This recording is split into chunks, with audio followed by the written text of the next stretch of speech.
going on, guys? And welcome back to another video. And this one is going to be an all-in-one because there isn't really one specific topic to talk about today. It's just sort of a bunch of small topics, so a little bit different. And we're going to start off with one from Sky News. And this is about Britney Spears. So, Britney Spears has said on Instagram, in a post directly to her family, that she knows the conservatorship is about to be over, but she still wants justice. Apparently, Britney Spears has told her family that you've hurt me deeper than you'll ever know. So Britney Spears has accused the family of hurting her deeper than they'll ever know, and she said she will pursue justice following the termination of her conservatorship when that happens. So the pop star's life and career is being controlled by the conservatorship. We all know this. Her father was suspended from the conservatorship in September. And she wrote this post on Instagram. I'm only 5'4" and have played the bigger person my whole life. Do you know how hard that is, Britney Spears? And it got 452,000 likes. So on Monday, Spears 39 shared a lengthy Instagram post complaining about being let down by those close to her. Writing, it's humiliating, and it's like every person I've ever opened up to immediately says they'll be gone on a trip for 2 weeks after. Okay, I get it. They're only available to me when it's convenient for them. Well, I'm no longer available to any of them. Spears added this message is to my family for hurting me deeper than you'll ever know, and that she knows the conservatorship is about to be over, but she still wants justice. And in another post, she wrote about being 5'4" and being the big person. So obviously we know not in public row with the father, but she has apparently also targeted her younger sister Jamie Lynn 30 for a perceived lack of support in the conservatorship. Yeah. And obviously she's engaged to her new boy, well, a fiance. Got engaged to a long-term fiance. Anyways, that's the story for that one. But we're going to move on to a different story now. And this one is about Disneyland. So in 2000, a Disneyland ticket cost $41. A price hike just increased it to $164 in 2021. Yes. So in 2000, it cost $41 to go to Disneyland on a day ticket. And now that price in 2021 is $164. So if you want to visit Disneyland on its busiest days, be prepared to pay even more. Disneyland has announced Monday that it's adding a sixth level to its tiered ticket price system, a level that becomes available when there's high demand at the parks. The sixth tier will set you back $164 for a single day, single park ticket. If you want the ability to visit both parks in a single day, you'll need to pay $224. Tier 6 is set to start going into effect in March 2022. So as we says, in the year 2000, it cost $41 to go to Disneyland. With inflation, that would be $62 today. But the price Disney charging is $100 more than that. Yeah. So tiers through 5, tiers 2 to 5 are going up in price as well, and that will be starting in March 2022 as well.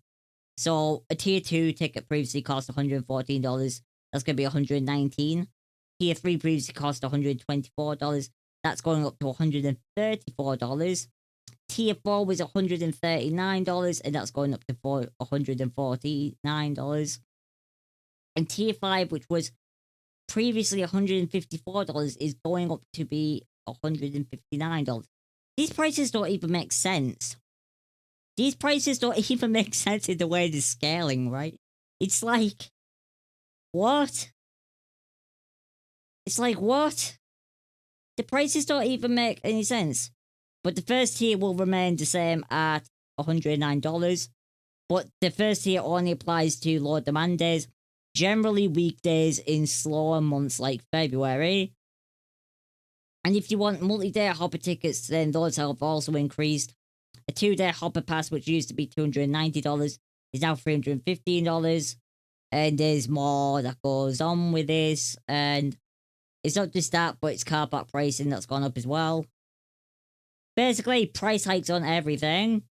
Well, we'll get down to the bottom stuff. And, after a long year of Disney nickel and diamond guests and adding a pricey paid system to jump ride lines, the news was not well received. The product that Disney is producing is far below what it should be, one Twitter user posted. Honestly, raising prices now is an insult. It really shows why people should show their opinions with their wallets instead of just blindly paying because you love it. Why can't Disney wait until they bring back all the parade shows before they start increasing prices? Another person asked. And that's a common sentiment, apparently. And that makes sense, right? The park's not fully open, right? There's still stuff that isn't going on. So, if things aren't back to normal, why are all these price hikes going to be coming in? But yeah, someone else says, though, in subreddit is, I feel like they could double the prices from where they are today next year, and people will still go about it the same way. One user posted, I feel the day where I just don't go to Disneyland anymore might be on the horizon. And that's like what people are thinking. At least some people is, with these price hikes, especially at the moment and stuff, it's like next year, which isn't going to be any better, and there's like shows missing and stuff. And it's just kind of like, why would you go? And I think for a lot of people who've enjoyed Disneyland over the years, this might be the thing that breaks the camel's back for a lot of them, that breaks the lost trust that they have. Obviously, people are still going to go. People are still going to go, especially people from abroad who really want to go to Disneyland. Kids really want to go to Disneyland and stuff, right? So there's still going to be that. But I feel like there will still be a lot of people who say, I've had fun at Disneyland, but I don't want to go back anymore. I just don't think it's worth it anymore. And that's sad. That's sad in some ways. That they've chosen to go this route with price hiking. Like, it doesn't even match with inflation either. Like, if you look at inflation to costs, it's just pure profit gouging, which is never a good thing. But anyways, we're going to move on to another story. And this story is from Oklahoma. And we're going to try and get through these ones real quick. These last few. The Oklahoma Supreme Court has blocked 3 new anti-abortion laws. So yes, Oklahoma Supreme Court on Monday blocked 3 anti-abortion laws that were scheduled to take effect November 1st. That abortion rights supporters say would have devastated abortion access in the state. In a 5-3 ruling, the court granted a temporary injunction that keeps the laws from taking effect. All 3 appointees of Republican Governor Kevin Stitt dissented and 1 judge didn't vote. One law that would have required all doctors who perform abortions in Oklahoma to be board certified obstetrics and gynecology. Yeah, so there's a lot to this, but basically Oklahoma was trying to pass laws like Texas. That was essentially the way it was going. And in a statement from Nancy Northup, President and CEO of New York-based Center for Reproductive Rights, the Oklahoma Supreme Court recognized that these laws would cause irreparable harm to Oklahomans. And she also says that all of these laws have the same goal, to make it harder to get an abortion in Oklahoma. We will continue to fight in the court to ensure these laws are struck down for good. Politicians should not be meddling in private health decisions of Oklahomans. And this is the thing, right? We're seeing this now because also here they were trying to pass a similar law to Texas where it would make abortions after 6 weeks illegal. And what they're seeing in the state of Oklahoma is that Texan women are fleeing to Oklahoma in order to have abortions. So, about 11 women from Texas received abortion services at the Trust Women's Clinic in Oklahoma City in August. That number increased to 110 Texan women last month, said Rebecca Tong, co-executive director of Trust Women. Similar increases are being reported at abortion clinics in Colorado, Kansas, Louisiana, and New Mexico. So this isn't like just an isolated thing. Women are fleeing the state in order to get abortions, and obviously it's good that so far things are going the right way in Oklahoma to protect women's rights. But you can see the effect that it's having in Texas, where it's terrible. It's just disgusting. Treat women this way. It is. It's absolutely disgusting. I don't care where you stand on it. A woman has the right to do with her body what she wants.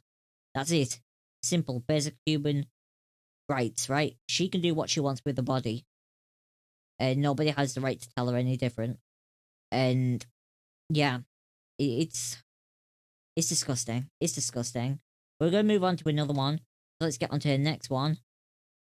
And this is a Kansas senator is pleaded guilty in a TUI case after driving the wrong way on I-70. This is just beyond belief, this one. I actually can't believe this. So, Suellentrop avoids felony conviction, agrees to serve 48 hours in jail. He should have got a lot more than that, by the way. Senator Gene Suellentrop entered a no-contest plea to 2 misdemeanor charges Monday that stemmed from an incident in March in which he drove for miles in the wrong direction down Interstate 70 before being stopped by Kansas Highway Patrol officer.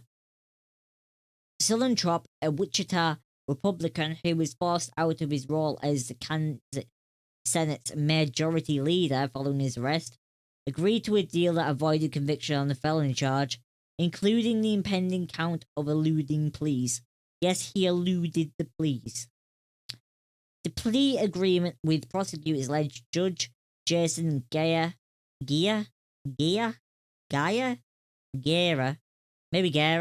to find Suellentrop guilty of driving under the influence and of reckless driving. I would say it's far more than reckless driving. Like, holy shit, dude. He drove down the wrong side of the interstate for miles. Suellentrop acknowledged that the evidence would find him guilty beyond all reasonable doubt.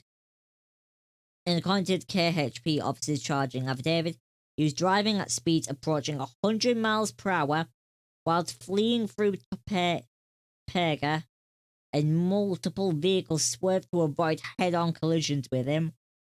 When he was finally stopped, he reeked of alcohol and struggled to speak.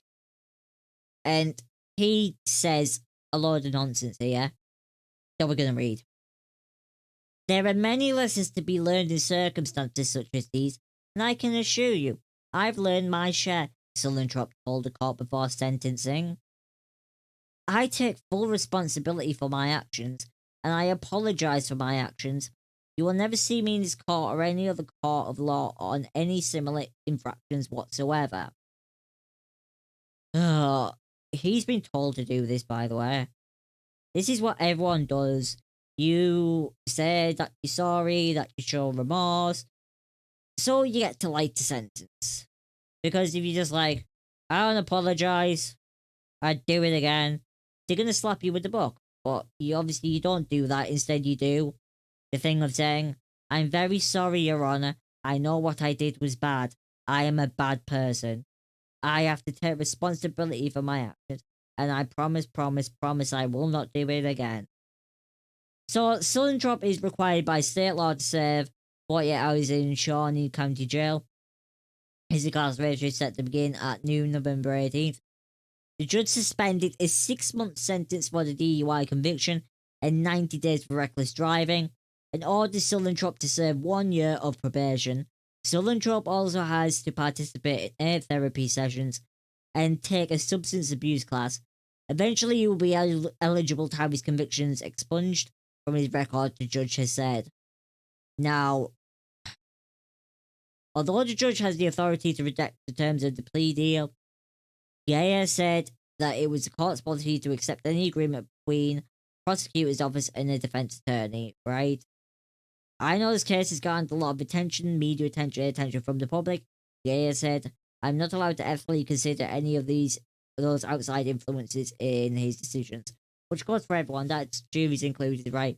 You're not meant to look at media coverage or social media or comments or anything on the case that could influence your decision anyway. And the judge is saying it's the same for me.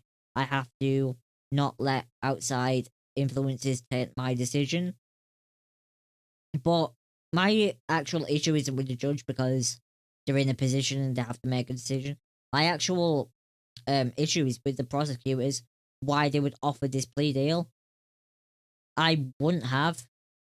He was going to be found guilty beyond reasonable doubt. I would not have offered the plea deal. This seems like something political, where some leeway has been used. At minimum, what should have happened is that he should have served the 90 days for reckless driving. You know, this says they remove the 6-month sentence, but you have to spend 90 days in for reckless driving. 3 months. If this had been anyone else, they would have went to jail for the full term. They would not have got offered this plea deal. They just wouldn't. Driving 100 miles per hour down the wrong side of the highway, intoxicated out of your head, and nearly causing multiple head-on collisions that caused cars to swerve out the way. Yeah. So, after he was taken into custody, Suellentrop, on March 16th, Suellentrop was verbally abusive to law enforcement officers, attempting to test his blood alcohol level. He called the arresting officer Dawn a boy. The officer had wrote in his report. Suellentrop bragged that he would beat the officer in the fight because he played sports competitively in high school. He refused to voluntarily take a breath test, and a search warrant had to be obtained to compel the senator to give a blood sample for testing. That produced a reading of 0.18. Now, for those who don't know, the legal limit is 0.08. This is pretty much the same across every single state. I don't actually know a state that's different. There might be different states that have a stronger, a more severe restriction. I'm not sure, but I think for pretty much every single state, it's always the same as well. I think it's even the same in the UK. I think like this is like a standard pretty much across a lot of different nations. So yeah, Suellentrop's attorney, Tom Lemon, told the court that he had produced a transcript from the video of Suellentrop's arrest. The transcript doesn't include salacious language that got people's attention. The attorney didn't specify which words he was referring to. And then he just sort of... This is the thing that I don't get and I actually take issue with. He says, he was frankly what I would expect for a 69-year-old intoxicated man dealing with a young trooper, Lemon said. Lemon said his client had drunk too much and wasn't aware he was being followed by police. The flashy lights are usually a good sign. As he stands here in front of you, he's a 69-year-old man who doesn't have any criminal history, Lemon said.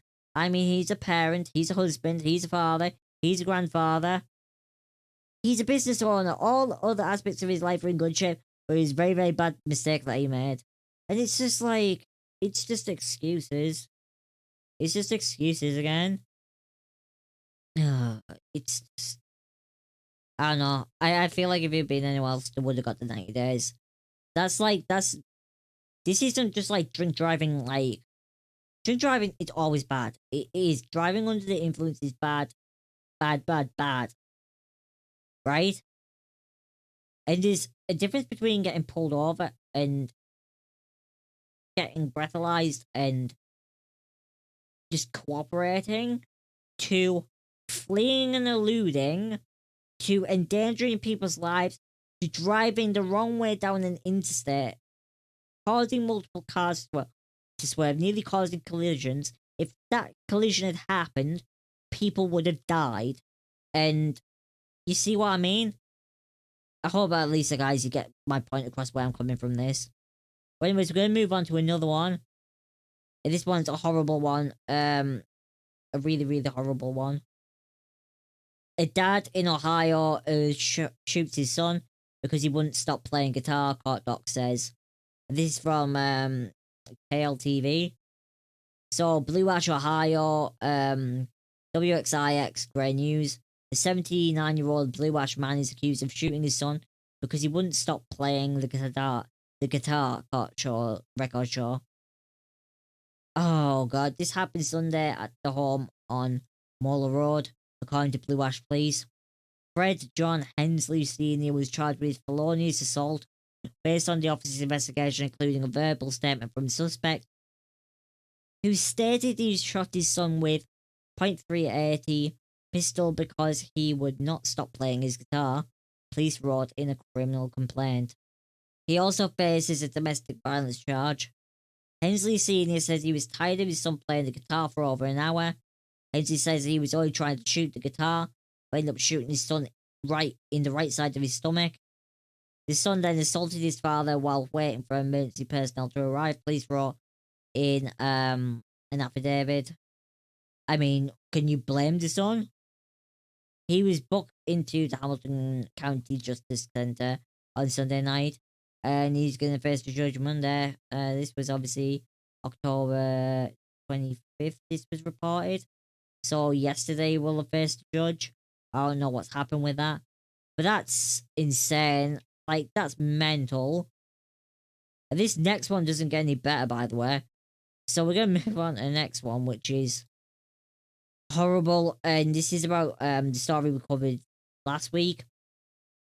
About the Texas man who fatally shot a Moroccan man in unfamiliar car driveway. Well, that man has been charged with murder. Terry Dwayne Turner, 65, was arrested Friday and charged with murdering Adil Dewey. Dehuey? I can't say that, I'm really sorry. A Texas man who reacted to an unknown car in his driveway by fatally shooting the driver was charged last week with murder. The man, Terry Dwayne Turner, 65, was arrested Friday and charged with murdering him. The Caldwell County Sheriff's Office said deputies had responded to reports of a shooting in Martindale, about 40 miles south of downtown Austin, at around 3:30 a.m. And they found, obviously, the victim shot. And Turner told the police that he'd worked in the middle of the night to use the bathroom, the Sokai wasn't familiar with. NBC affiliate Kaxan of Austin reported, citing an affidavit. Turner said that the car's headlights were off and that he went to get his gun. When he went back to check on the car, the headlights were back on, and the car began rapidly accelerating in reverse. The affidavit said Turner chased the car, broke the driver's window with his gun, and then shot through it. What? When he called the police, he said, I just killed a guy and tried to... And what? And tried to pull a gun at me, I shot? Police did not find the gun in DeCurry's Audi. DeCurry immigrated to the US, which we know from the other story. Yeah, and this is just horrible. Like, at least now the guy's been charged with murder. And hopefully there's justice for the victim's family. But this is just a shocking thing. Like, apparently what happened was Adil was had left his girlfriend's house and got lost and was looking for directions on his phone. Like, he got lost, didn't know where he was, and was trying to figure out where to go back. That was basically what it seemed like. And whilst he was just doing that, obviously he got shot and by some guy who saw him on his driveway and just ran out the house and shot the guy. It's horrible. It's absolutely horrible. Oh, it is absolutely horrible. But we're gonna move on to the final one, the final story of the day. It's been a long video. I should split this up, or maybe not cover some of the stuff. This one's just a dumb one. Anyway, hiker lost on US mountain ignored calls from rescuers because he didn't recognize the number. Yep, a guy went up a mountain, got lost. For 24 hours he was lost. And search and rescue tried to call him. Ages ago, they tried multiple times to call him to see if he was okay. And he did not answer his phone because he didn't recognize the number.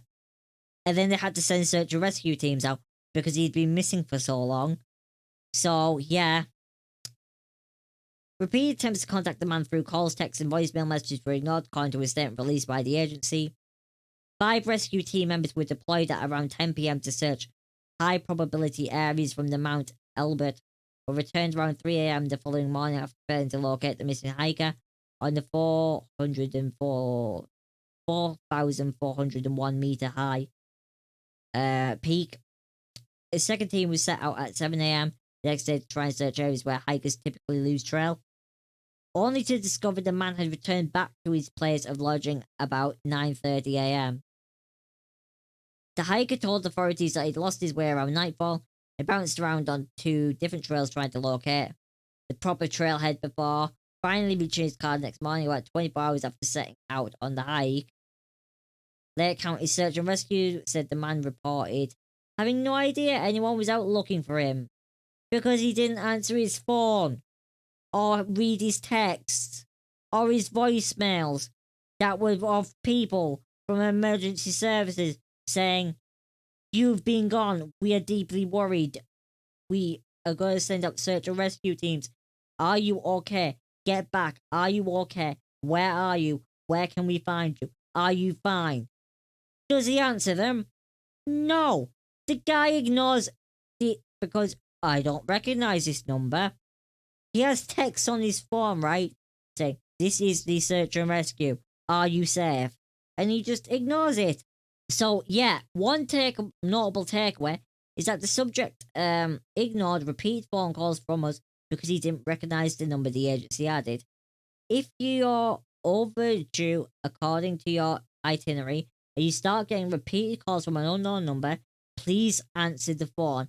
It may be a search and rescue team trying to confirm you're safe. More than 32 hours were dedicated to search. News that the hiker had ignored calls from the rescuers prompted a flurry of furious responses from members of the public.